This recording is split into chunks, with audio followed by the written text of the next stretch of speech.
Hey, and welcome back to the Rad Hyrox podcast. Today we are joined by Shaunie Gibson. She is a mindset coach and has come highly recommended by Beck Mason.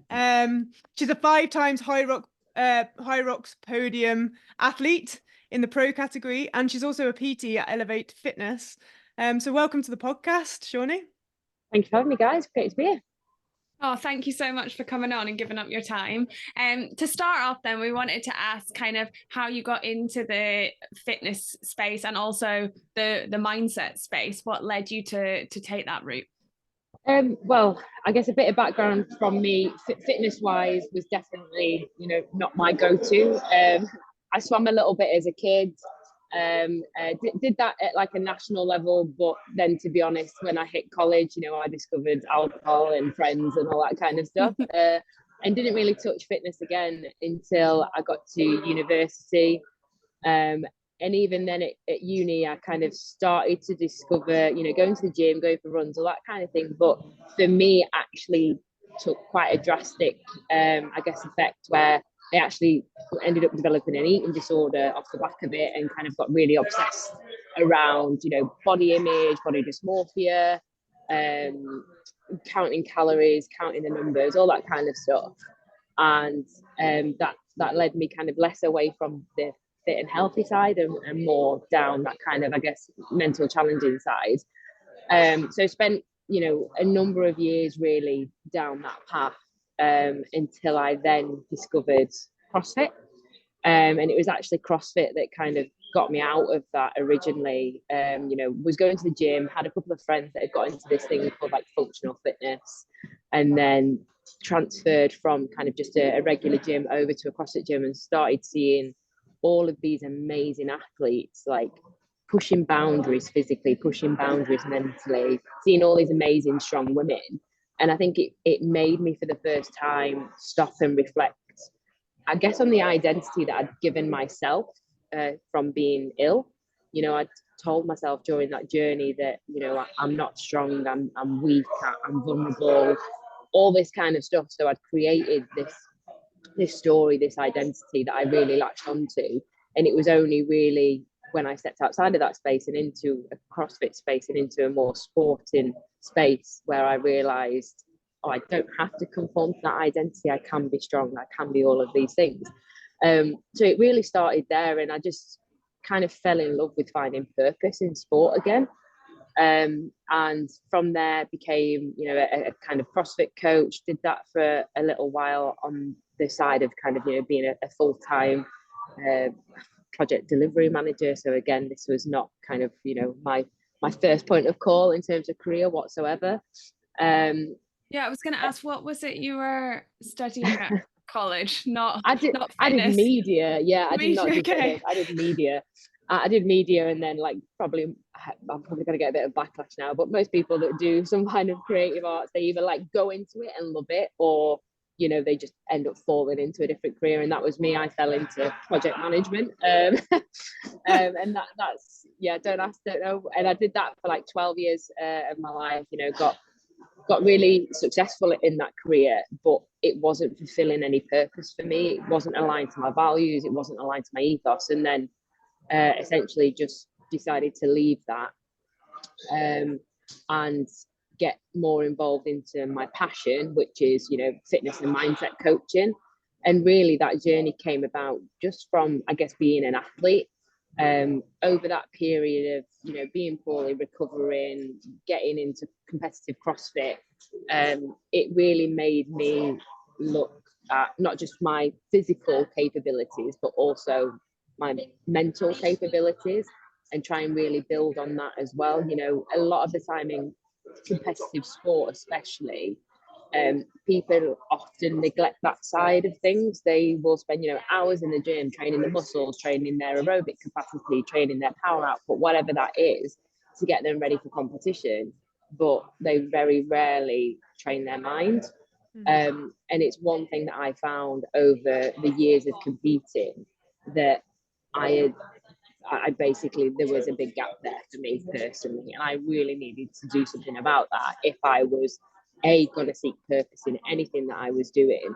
but also be much happier when, you know, things don't go to plan, and just be happier in that journey. A lot of the time, sorry, go on. Sorry, how old were you, and how many years, if you don't mind me asking, when you had the eating disorder? So I fell ill, it was around about first, second year of university. So I was probably about 19 years old then. Now in my head, this lasted for like 2 years. My husband and my mother will tell me I am very wrong. And they were like, no, this was a much longer journey. You know, you were really poorly for a good like 5-7 years type of thing. But it's crazy because I feel like I probably blocked a lot of that part of my life out as well. Not because I don't want to confront it, because, you know, it's something that I love talking about, and I think it's really important to share. But it's more of a just be at the time when you are so ill, you're just not present. So a lot of those years I can't remember because it was, my mind just wasn't there.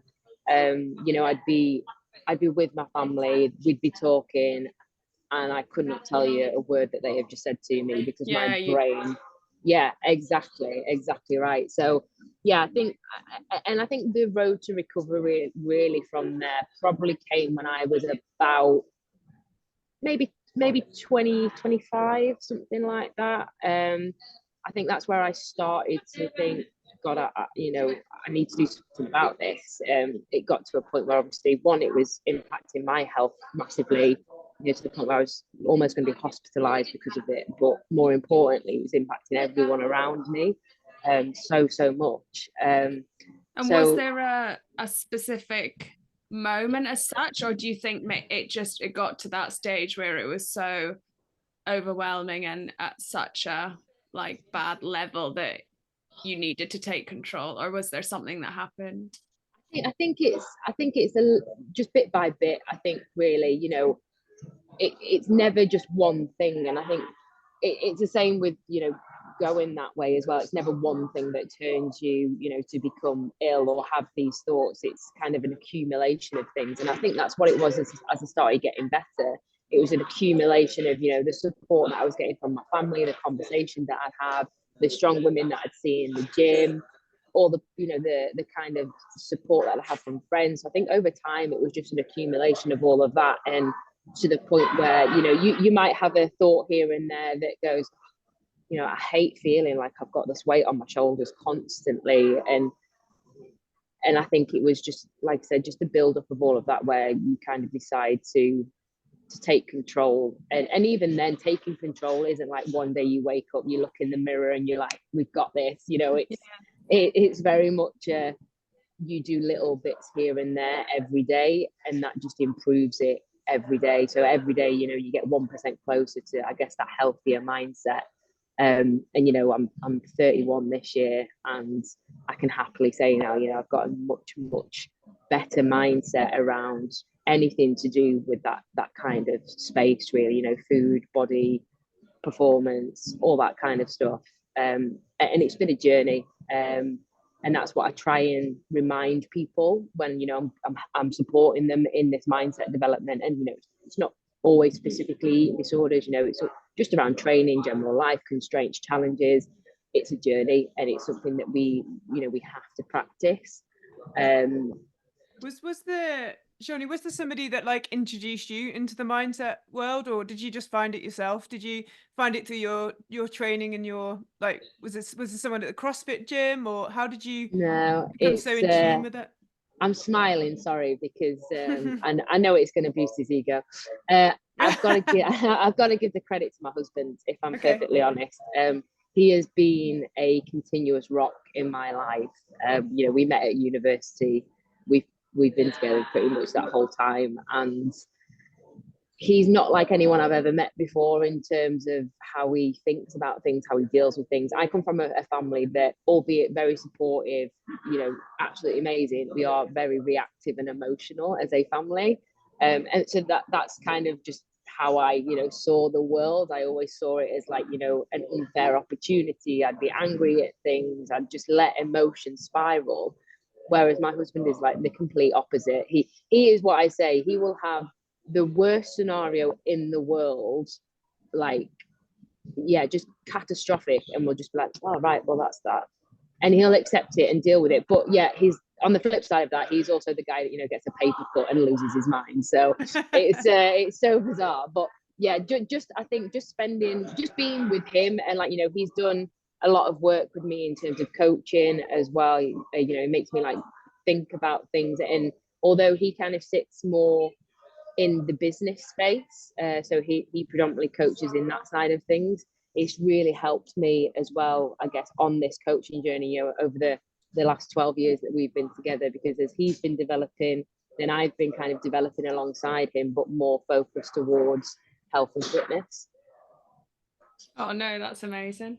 And what about Hyrox? Like, so CrossFit was the start for your fitness journey. How did you then hear about Hyrox? Where did that come into it? So I've got one of my really, really good friends, Ed, a very close friend. He competes in the sport, and yeah, I'd heard that he'd been doing it for about a year, and you know, he's a very, very good runner. So if I'm honest, that was something that made me go, it's definitely not the sport for me. Standard CrossFit response. Thank you. Yeah, exactly. Literally, like, to the point where not even just like CrossFit runner, I was like full blown, I'd have anxiety and panic attacks whilst running, like couldn't breathe, had to stop, all this kind of stuff. So yeah, when I saw that he was doing Hyrox, I was like, I'll leave him to that, that's fine. And then yeah, I don't know, I just heard like all this, he'd come back every time, and you know, have all this hype around it, and I was just like, fine, I'm just gonna go and do one and see what it's all about, you know. And yeah, accidentally podiumed, and then and then now, yeah, and then now I'm on this journey, really. So yeah, it was again something that I fell into, but just haven't looked back since, really. You know, it's definitely, although I really enjoyed competing in CrossFit, the thing that I love the most about Hyrox is that you are your only limitation. You know, whether that is physically or more so mentally, I believe in Hyrox. I think, you know, the mindset is probably going to be someone's biggest limitation there. And I just find that so amazing that, you know, you can push those boundaries, those limits, just way more than I've personally found in any other sport, just because of its inclusivity. Yeah, no, I can see that, and I think you're totally right. We'll come to the mind, like the mental versus physical shortly. But did you still compete in CrossFit as well? Did you do the Open this year, or have you just gone solely down the Hyrox road now? Solely down the Hyrox road, yeah. Oh, wow. Although I say that, I got roped into one CrossFit competition actually last month, just at the gym, but you know, that was just a bit of fun. But yeah, no. Although I really, really enjoy coaching in CrossFit. And it's kind of where I position myself now, because I do have that background, and obviously have the Hyrox background as well.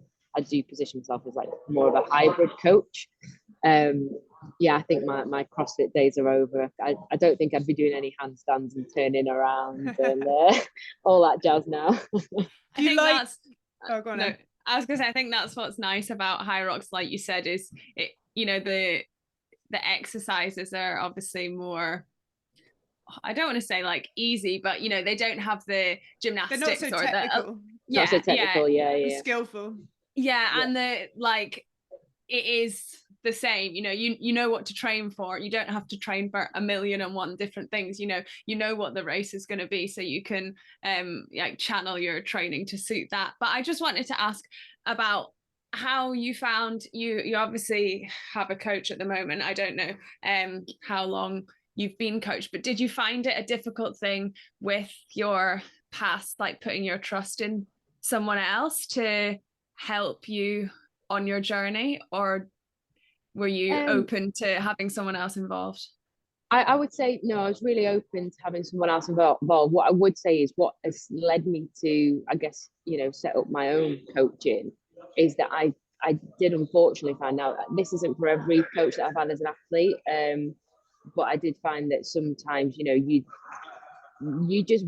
would lose that trust basically with a coach, you know, and which I always find is just such a shame as an athlete, because as anyone knows, if you go and look and seek, you know, coaching, online coaching, PT, whatever that looks like, as you just said there, you are putting your trust in that person, and that's quite a special bond. I think, and it's quite an honor as well for someone to come to me as a coach to want to put that trust into me. And as an athlete, you know, I've been through so many programs and, you know, put my trust in a fair few coaches where they've either not been honest and upfront and I've lost that trust with them, or there's been an inadequate service, you know, they become oversubscribed and then I just become a number. You know, you just get a 7-day program and nothing around that. And I'm a big believer in to be an athlete. And, you know, and I use the word athlete as anyone is an athlete in my eyes. You know, if you're training and you're competing in a sport, no matter what level, you're an athlete. You know, I don't come from a professional sporting background. I've, you know, never been paid to compete in sport, but I'm an athlete. And yeah, just a lot of the time people just get training programs rather than, you know, mindset coaching, fueling coaching, recovery coaching. And I think you need all of those pillars really to unlock that potential and to become more than that everyday athlete. And it's kind of, like I said, where I saw a lot of gaps and then why I wanted to create something of my own. And why we've created Elevate Coaching. And I hope that, you know, on this journey, people can find that trust and put that in us, because, you know, I've kind of been there, done that, and it's horrible when you do that with a coach and, you know, you get let down. So yeah, sorry, that was a really long-winded answer to your question there, Emma.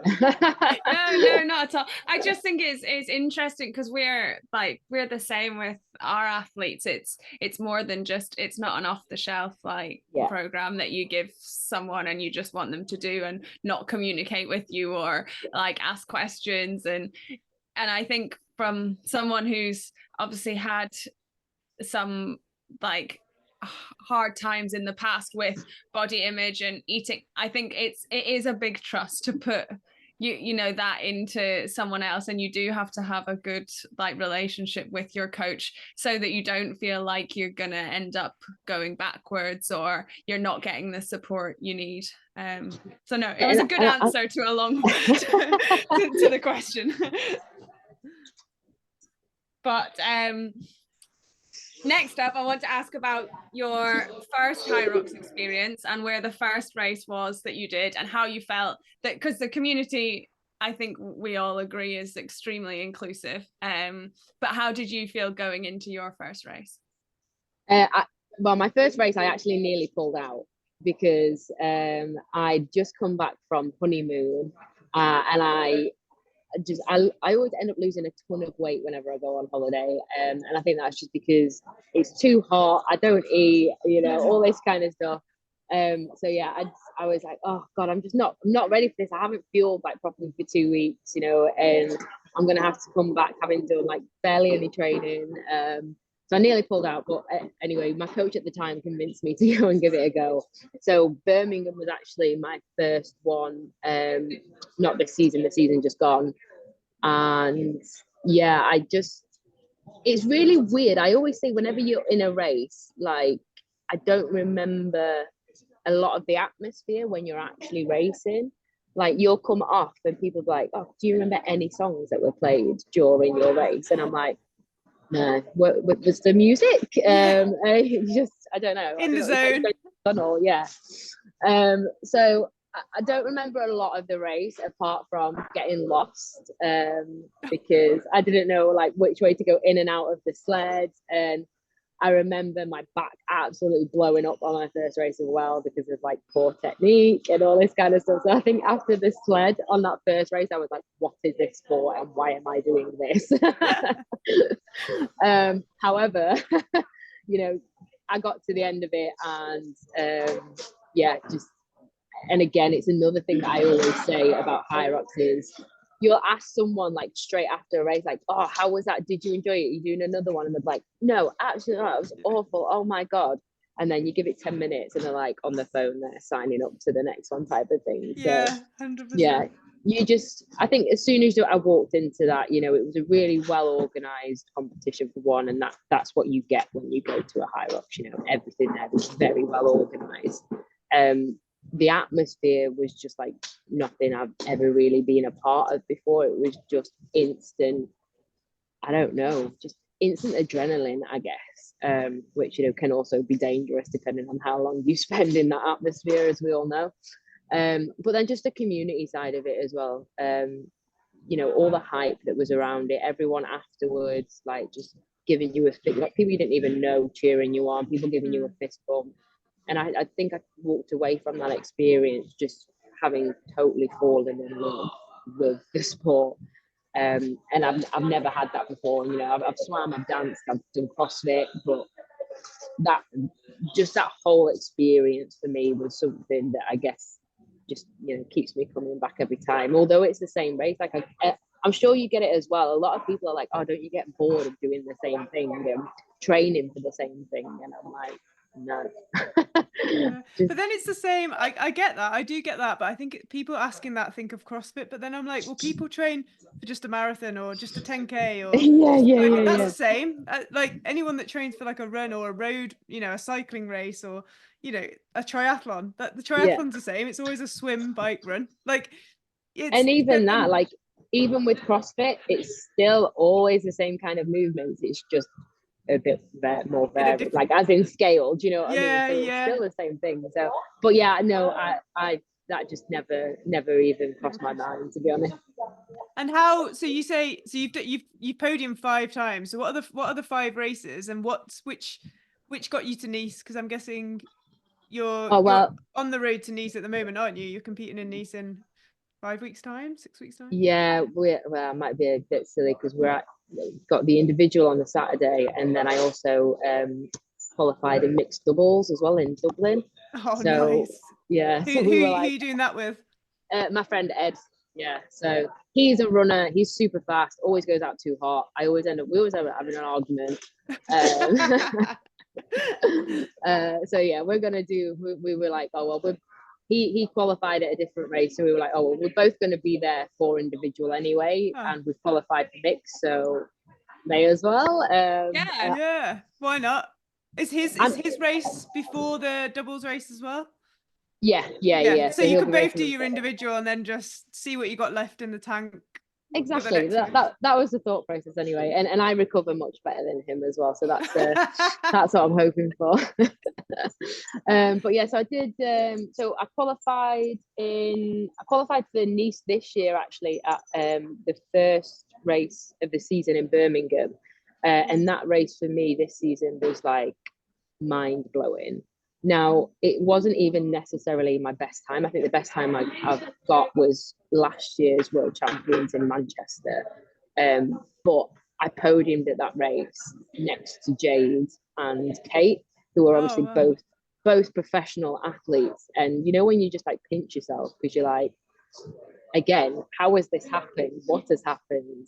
And it's, I think, yeah, that's what made it a really special race for me, you know, just to be on that podium with such amazing athletes and, you know, amazing coaches as well. And did that help you in the race? Were you in the same wave, so you were racing with the No, I think they would have been in a race a wave ahead of me. And if I'm honest, you know, even if those two are in your wave, like I'm not running against Jade and Kate, like just no way. Do you know what I mean? I'm like, yeah, all right, bye. I see that. I say that, one, because they are absolutely amazing athletes, but also two, I have made that mistake before. Yeah, run your own race. Exactly. And you know, when I podiumed back at, I think it was London last season, I don't know how I podiumed because that was the worst race I've ever ran.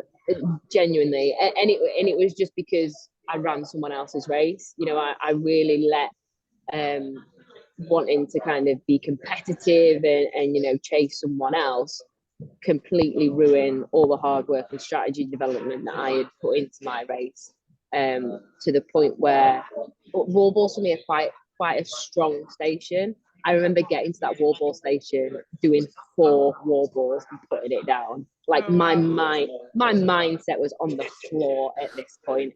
You know, and this is like, I guess, a really good humbling experience for me as well, and grounding. And it also shows people that just because you're a mindset coach, it doesn't make me a monk. You know, it doesn't make me perfect at these things, and it's why we have to practice it. But I really stepped away from that race, just learning so many lessons from that experience, and also learning that you neglected mindset practice leading up to that race. Like I know I definitely did, and it impacted me, and it shows. So it's kind of one thing that I like to keep myself accountable to now, leading up to a race, and in training, is just always bringing it back to, am I working on my mind right now as well as my physical training?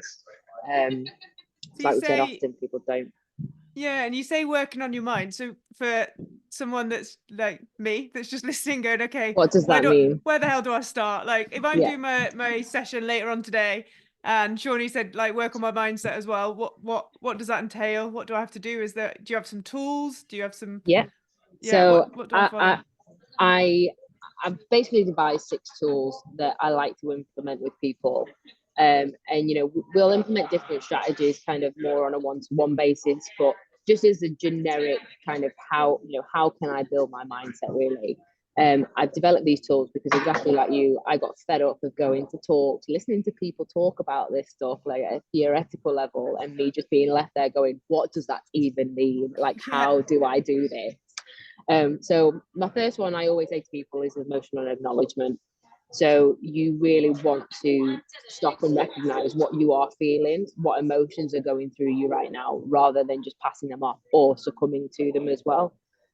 So even physically, make note of them, or whatever that looks like, even if it's just stopping for a breath in that moment and recognizing what emotions you're feeling.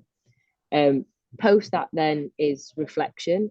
So after that, it's really useful to reflect on that experience. What went well, what didn't go well, why was I feeling those emotions? What can I take from that? What could I do better next time around to, maybe control that mind a bit more, or even learn from that experience? And, reflection can come in many different forms, but journaling is always a really good way. So part of the coaching that we offer is an accountability and reflection tracker. So every week this goes out to our clients basically, and we ask them to sit down and take the time, and it's a set list of questions that quick online form that they go through, but it's giving them that space and that time to reflect on that week, and actually maybe then, because they're reflecting, if they've had a session on Wednesday that was a bit rubbish and they felt nothing, but then they look at their reflection tracker and they go, oh, actually, I woke up that morning and my mood was pretty low and I only had 6 hours of sleep and all this kind of stuff, that then they can start to connect the dots and align. So they're not always thinking that it's just been a rubbish experience and that they were rubbish in that moment, that it's actually all these different factors that have an impact, and also all these different things that they can then seek opportunity, seek the positives in that experience and grow from it as well. So that's why I think reflection is really important. Another element that we do is scenario planning. So if you're going into a race or whatever that looks like, is to work out kind of the different scenarios that could happen and how you are going to respond to those. And basically the way you do that is you ask yourself those what if questions. So okay, let's say, I've had it before, great example, it might have actually been, was it Birmingham? Anyway, it was either Birmingham or Manchester, I can't remember what race it was, but midway through sled pull my rope just snapped, and I was just kind of stood there just like, shit. Awkward. What do I do now? Push. Yeah, exactly. And as you know, when you're at a competitive level as well, like you see it quite a lot when equipment breaks. At a competitive level, it's not like a laugh it off type of thing. You are like, oh my god, I was going for a great time here, or a podium spot or whatever, and now what does this mean? But in that moment, the best thing to do is acceptance. So this has happened, right? You freaking out and losing your mind over this is, one, just going to spark your heart rate, which we definitely don't want to do right now. And two, it's not going to get you any time back. Instead, it's probably going to lose you time, right? So in that scenario, what if my equipment fails me? What am I going to do? The best thing to do there is obviously, what I did do was call the judge over, I've accepted it, call the judge over, judge sorted it out, blah, blah, blah. And then I pick up the rope and I continue. Right. The best thing I can do now is keep moving. the best thing I can do now is get this sled moving as fast as I can. And I will worry, well, I won't even worry about the result. All I'm worrying about is the input, and that is my effort going in. So scenario planning is a really important tool to have in your back pocket, because if you haven't asked yourself any what if questions before that race, when things do go wrong or things change or move, you can become more adaptable then in that scenario and deal with it much better. So that's another piece that we always tell people. Negative self-talk as well is a massive tool that I try and coach people in. You see it constantly, in client one-to-one feedback or something, I'm not strong in this movement, or that was a rubbish today, I didn't perform very well, blah, blah, blah, blah, blah.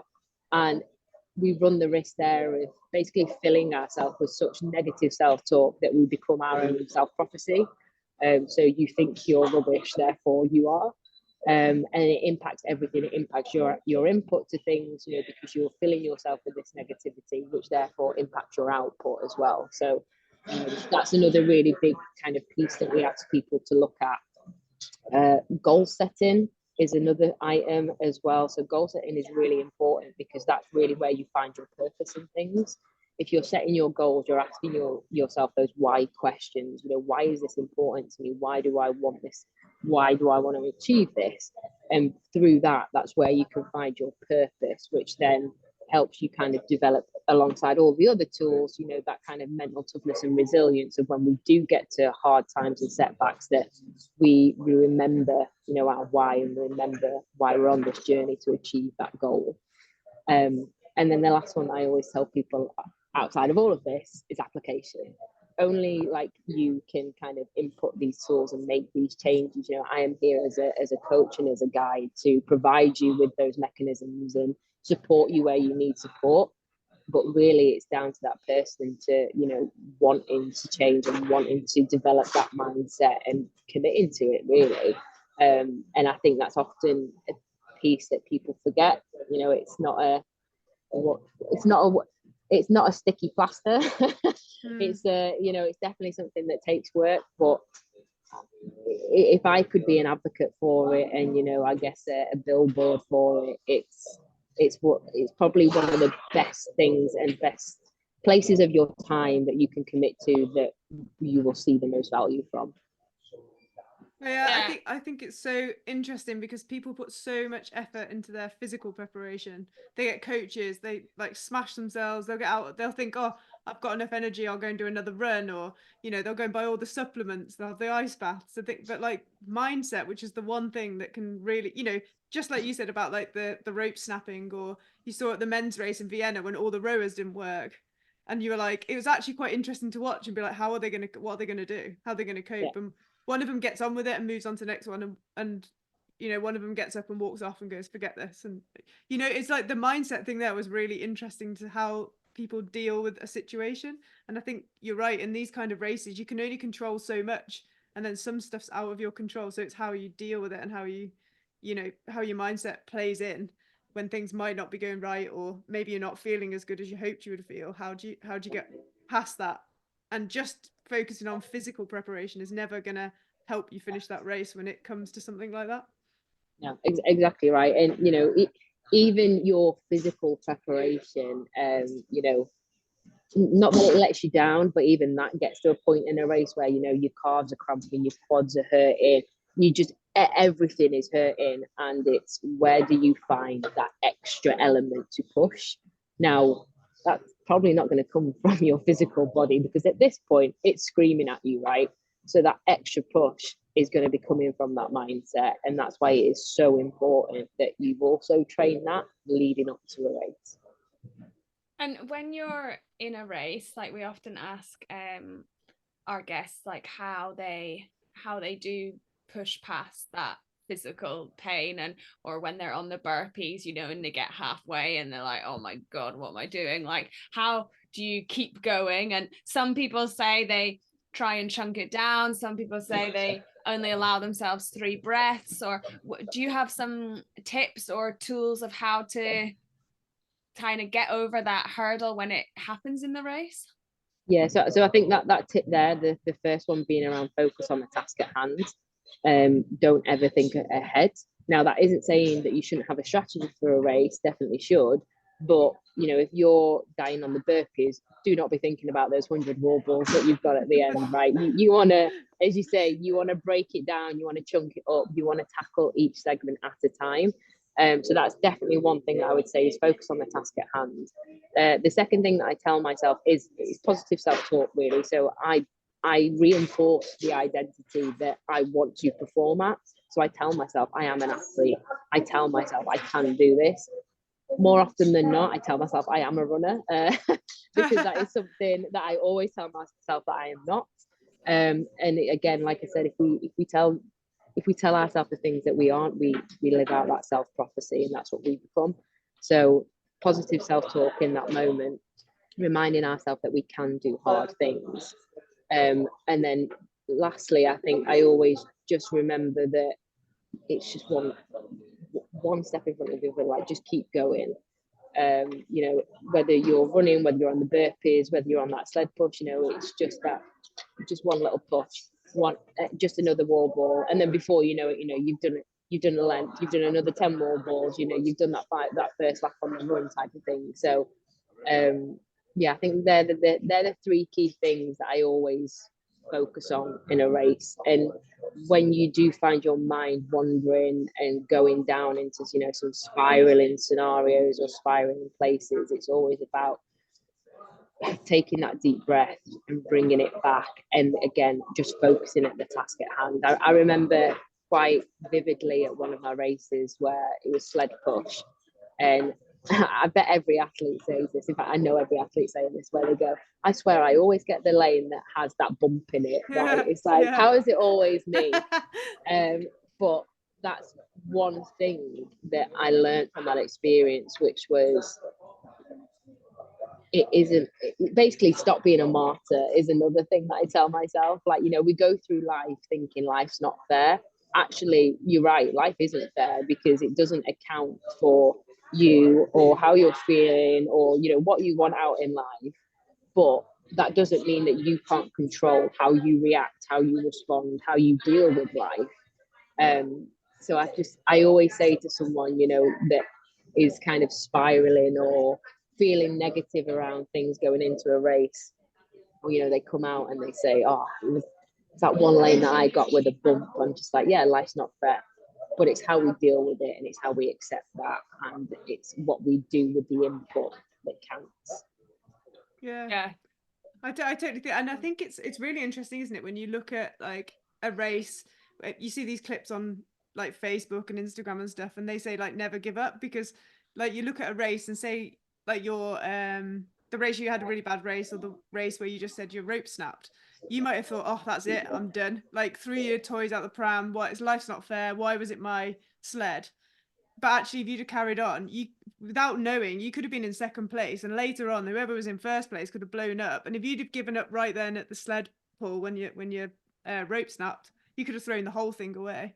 Yeah. But if you'd have carried on, then you'd still be on that podium. And it's that kind of like realization that you've got to just keep going and keep moving through, and don't give up, and make the best of what life throws at you, I guess. And how you react to it is gonna like give you the result at the end. Whereas if you just throw it all away, and I guess like you said at the beginning, get too emotional instead of, it seems like the mindset coaching you're talking about is very logical. It's trying to look at it very subjectively and not bring the emotions into it. Is that correct? Yeah. So, and this isn't to say that we should, like I say, emotion acknowledgement is one of our key tools. However, it's really important to remember that emotions are feelings and not facts, which means that you can control them. That isn't to say that, you know, you can't be sad, you can't be angry, you can't be upset, whatever, but you can overcome them, and you can get yourself out of, as I say, that worry spiral, you know, that sense of kind of feeling sad, feeling worthless, whatever. You can build strength in that space where I guess you can turn those emotions around. Yeah.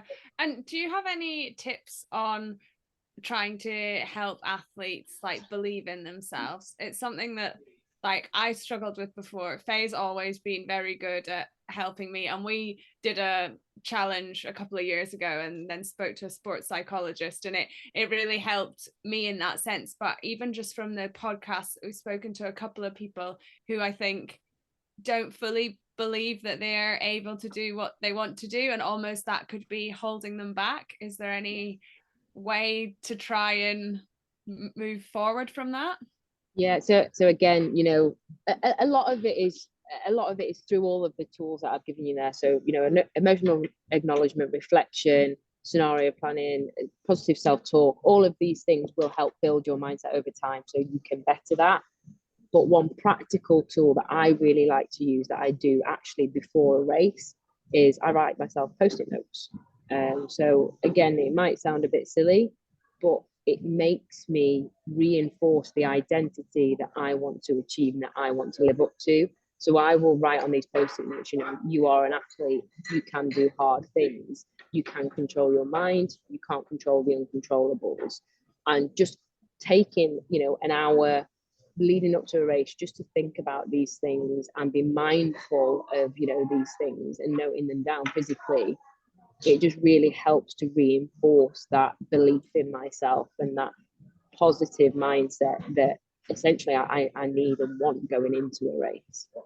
Yeah, now you've just said that, that's reminded me of we saw Lucy Davis or Lucy Holden for the London Marathon had written strong, calm and capable, I think, on her hand, which is very similar to writing on a post-it note to just remind yourself that you are that person to help push you through, I guess. But that's the thing, and it's part of, you know, when we get educated in mindfulness, and one thing that we're doing about mindfulness is that sometimes it is just about that reminder. So you might have heard of like people having a stone in their pocket or something like that. It's just that thing that they touch, and then it makes them think about, you know, what they're grateful for or what positive things have happened that day. Noting these things down, having them written on your hand, you know, it can be that moment in a race where you are starting to feel overwhelmed, you're starting to lose control of that mindset, but it's just that little reminder, just that little reassurance that tells you, no, you can do this, you know, you can control your mindset. You know, reminding yourself there, taking a deep breath, it just helps to bring back the focus of the mind to where it needs to be. Yeah, go on. I was going to say, you gave us a pre-race tip. Do you have a post-race tip? Is there anything you would do post-race, or is that you're just relaxing, it's done? So enjoy it. Post-race mindset wise, obviously 100% just enjoy the fact that you have conquered that and achieved, you know, whatever it is. Just the fact that you've done a race is an achievement, right? So enjoy that. One thing that I would say is don't reflect on the race instantly.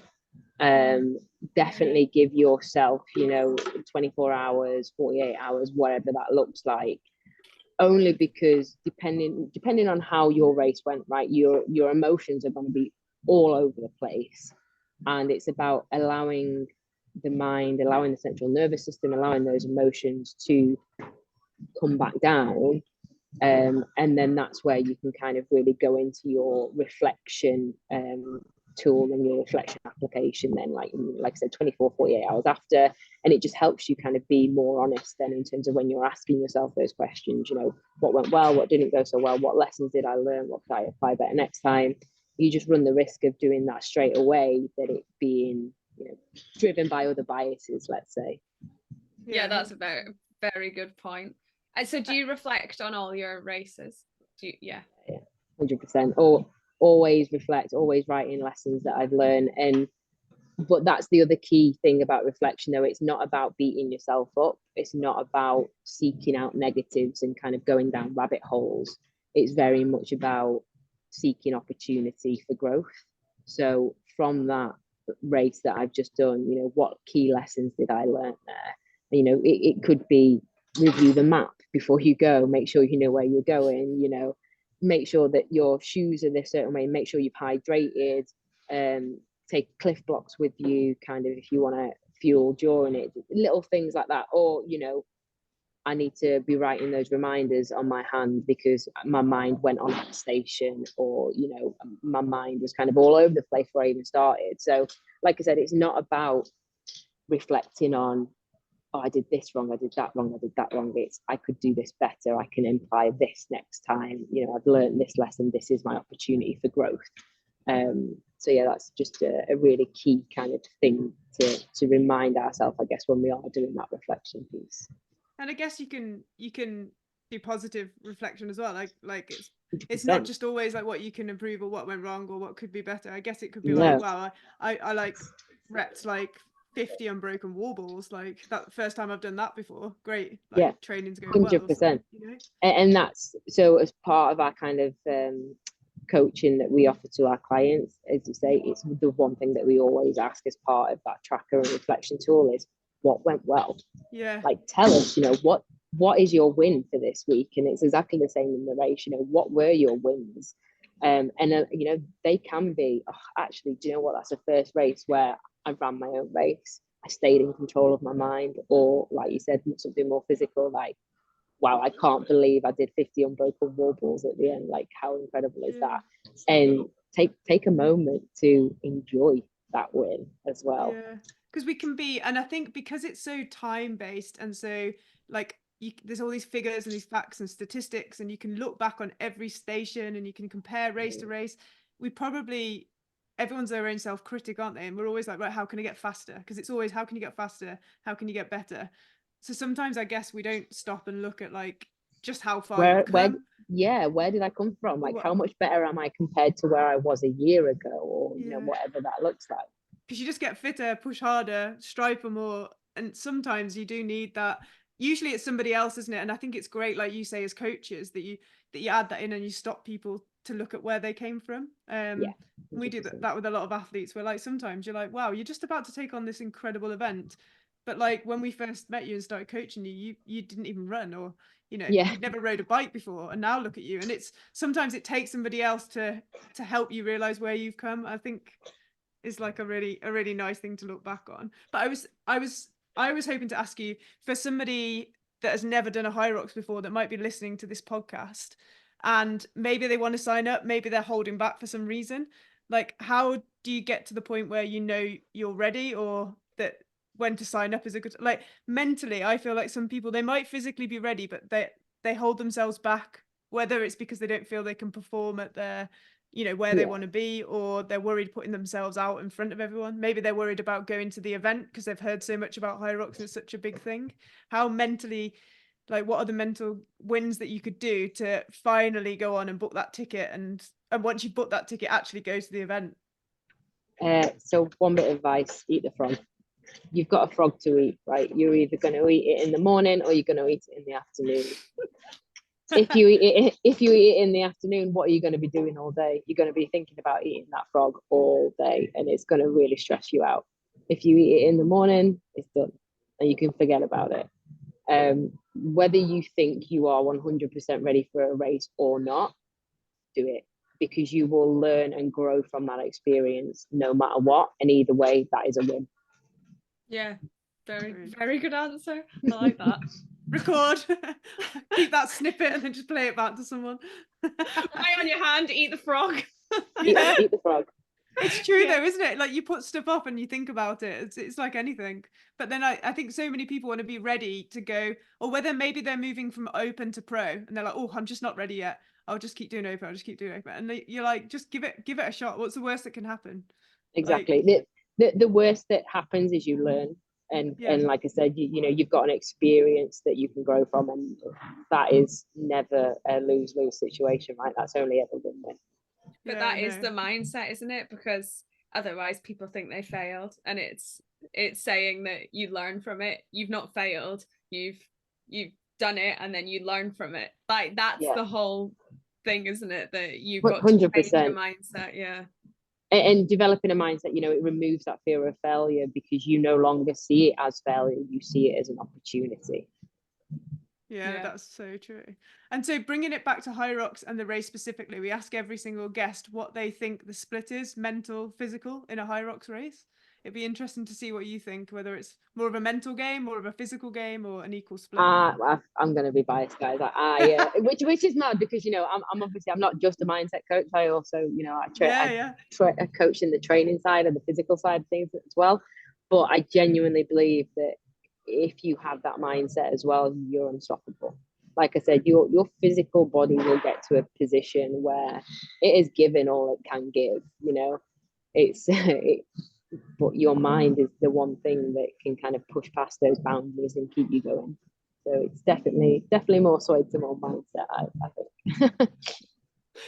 think. And next question I've got is what's your future goals, in whether it's in the Hyrox space or with your mindset coaching? What do you have, anything you're working towards at the moment or aiming for in Hyrox? So Hyrox wise, you know, I just kind of want to keep on this journey that I'm on. Obviously, you know, hopefully keep getting PBs, but really just keep getting, you know, 1% better each day, and that's what I'm about. Coaching wise, obviously, you know, what we've developed here with our clients with Elevate Coaching is something I'm incredibly proud of. You know, it's a service that I believe covers, as I say, everything that you need to become that more than the everyday athlete. And I'm really excited to kind of see where this journey takes us, you know, through the Hyrox sport itself, and where that takes our clients as well. And, you know, hopefully we'll be seeing them on those podiums and being advocates for mindset as well as everything else that we offer as well. Yeah, I think it's such an important part, and one that's often overlooked and that people don't focus on, but like we've just discussed, it plays such a huge part in your performance that why wouldn't you give the time to your mind as well as your body? Faye, do you have anything else to add before we go on to the cheeky insight questions? No, I think that's been really interesting. Before we do as well, guys, my laptop battery started flashing, so apologies. You might want to cut this bit out. plug it in, plug away. There we go. No, yeah, let's do the cheeky insights. Yeah. Okay. First question is, what shoes do you wear to race Hyrox? I wear Saucony's actually for racing. So I don't train in them, but is that the Endorphin Pro 3? Yes, Pro 3, yeah. So I just find them super light and super grippy and just perfect for racing. For race day, perfect. What about your favourite Hyrox venue? Manchester. I think, you know, it's the one where I've got some of my best times. It's where I did my first World Championship race. So yeah, I've just got a soft spot, I think, for Manchester. Special place. Yeah. And favourite Hyrox station and why? Lunges. It's often the one that I kind of, well, either place first or really highly at anyway. And I think I've got really good leg endurance. And it's also just a place where you can really just embrace that pain cave for me. So I can really focus my mind and just, you know, bring my heart rate into a controllable place and just use that time to reset and refocus. And remember to breathe is one thing as well. Yeah, get in the zone and just lunge away. Yeah. The question you always ask on the lunges is, do you like step through, or do you like take a little step in the middle and then go through? What's your technique? Yeah, no, I step together and then step through. Yeah, stepping all the way through. I think. I mean, I've got good leg endurance, but I don't know if it's that good. Brutal, I know. Yeah. Okay, next up, if you could do a doubles Hyrox with anyone in the world, who would it be? So I was contemplating this one for quite a while, and I actually think I'd pick Eddie Hall of all people. Oh wow! Now, I mean, he's done some funny stuff, hasn't he? Well, funny story. I actually used to swim with Eddie Hall as a kid. Oh my god! And he was absolutely huge as a kid as well. So like, yeah, his lats were always like out here. So it doesn't surprise me that, you know, he's obviously gone on to achieve the amazing career that he has. But in my rationale behind this, right, is he would bust through the stations, but hopefully I'd be able to push him on the runs, which means that, you know, I then wouldn't be having to keep up with someone on the runs, which normally happens. Oh my God, you should so reach out to him. If you used to know when you're swimming, you like imagine that would be such a good doubles. Maybe we can use this podcast to, like, you know, really kind of push Yeah, it. I mean, I don't know how far our reach is, but we can try. We'll You try. can twist his arm. You can twist his arm. I love that. We've not had that answer yet, so that's a good one. I don't know why. I thought that would have been a really popular answer. Okay, next is, do you fuel during the Hyrox race? And if so, what do you use and when do you take it? Yeah, so I take Cliff Blocks, like you have to kind of chew them a little, you know, they can make your mouth a little bit dry, but as long as you've hydrated before, you'll be absolutely fine. But I've just found that they settle really well in my stomach. So I normally take them around the 40-minute mark, and then probably again around kind of the 50-60 mark, depending on kind of what the race is looking like. So I normally have them just going into the row. You can kind of sit down then, and obviously, you know, kind of let that digest. And then I'd have them again just after the lunges. So on that final run, just to give me that little boost then, just for those wobbles at the end. Perfect. Yeah. What about favorite type of training session for Hyrox? I can't believe I'm going to say this, but it's actually running intervals. I know. Genuinely, coming from a She's space a runner where, like, now. and that's just because I ate the frog, guys. Literally, like every training program, I always remember, you know, I'd see running in it, and I'd just be like, oh my God, and put it off, and I'd create all this negative kind of, you know, mindset and perception around it. And then when you came to it, because you've developed like such this monster in your head, it feels obviously much worse than it actually is. And since kind of flipping that, and, you know, I even started putting them at the start of my week, just like I said, eat the frog, get them out of the way. But that really helped me change my mindset around them. And now, genuinely, I feel like they're the training sessions that I get the most out of, both physically and mentally, and just really enjoy them. Yeah, I think that's such a good point as well. And I think that's Beck Mason raised that as well, about putting something at the beginning of the week that you're either you struggle with or you're not looking forward to, the hard sessions or the hard wins, and get them right at the start of the week. 100%. And then you feel great for the, you know, the rest of the week's training. Or I suppose it works in life, isn't it? Like whatever you need to do, if you get that hard thing you're putting off and just get it done at the beginning of the week, it makes the rest of your week so much more enjoyable. Exactly. We've touched on this one already, but maybe just in a nutshell for anyone listening, why should they sign up for their first Hyrox? So you should sign up for your first Hyrox, really, if you're looking for a challenge, or you are looking to find something out about yourself that maybe you didn't know before. You're looking to push, you know, you're looking to push those boundaries, but also you might be looking for a sense of achievement. And I think Hyrox as a package will give you all of that plus more. You know, you'll also get a really amazing community out of that. And you'll also get some great purpose that you can then apply to other areas of your life. Yeah, good answer.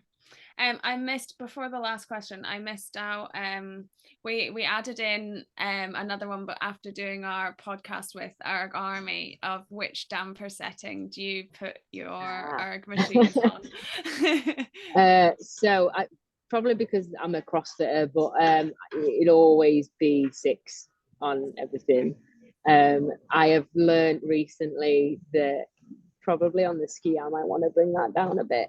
And I found it the new rowers as well, I'd be interested to see how they felt, because when I got on them, what was my last race that I did, Glasgow, I got on that row and it was a damper 6, and I swear it felt like a damper 10. They were some really shiny new rowers. So yeah, in training I'm kind of toying with putting the damper a little bit higher, just to, you know, kind of work through that feeling, so then it's not such a big shock when it comes to race day. And again, that's just, you know, that scenario planning and what can we apply kind of outside of race to improve that. Yeah, absolutely. And what's your next race? Is it the World Champs? Potentially, yeah. I might be, I might have a sneaky eye on Gdansk. We'll see. Oh yeah. I've got another coach that's thinking of doing it, and he's like, yeah, you should just be every day. I'm in work, and he's just telling me like, have you looked at flights yet? Have you done this yet? Have you done that? And I'm like, yeah, I might do. Yeah. So I'm sure he'll twist my arm anyway. Yeah, watch this space. Peer pressure is real. It's so easy to do, isn't it? You're like, oh, maybe. Yeah, okay. Okay, last question is there anyone that you'd love to see on our podcast that we could ask so you find out more information about someone or? Anyone that I'd like to see, I feel like I did make a note of this. What did I think? Oh, Karina Coffin, that was it. So I don't know if you've ever heard, but she's the R&D athlete. Competed in CrossFit for a long time, done Hyrox as well, but she's actually a nutritionist. She was been my previous nutritionist, and I just think she'd be an absolute superstar to get on the podcast. You know, she has great insight, obviously, into everything kind of fueling, but also being an athlete. She has, you know, that great kind of understanding as well around training and what, you know, she's just a bit more than, I guess, you know, you bog standard nutritionist is what I would say. Like she's brilliant. Oh, that's awesome. Perfect. Yeah, thank you very much. Good one to know. Brilliant, mate. Well, thank you so much for your time. Where you. can everyone find you? Where's the best place to find you, follow you, or reach out if people want to work on their mindset and maybe like contact you for a bit of coaching?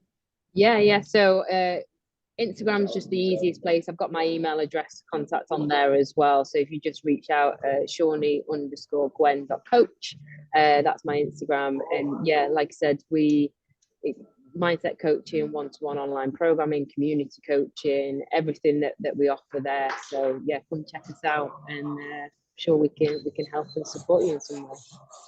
Brilliant. Well, thanks guys. Thank you very much for listening. If you would like to share this episode, we would massively appreciate it. I think getting mindset and some of the top tips that Shaunie's just shared out to the wider Hyrox community would really help people to improve their race times. Please give us a follow or a subscribe to the podcast to find out when the next episode is coming. And if you're feeling really generous, leave a review, 5 stars. And if you would like to follow us, head to Instagram and we are at rad_chicks_, and we will see you on the next episode.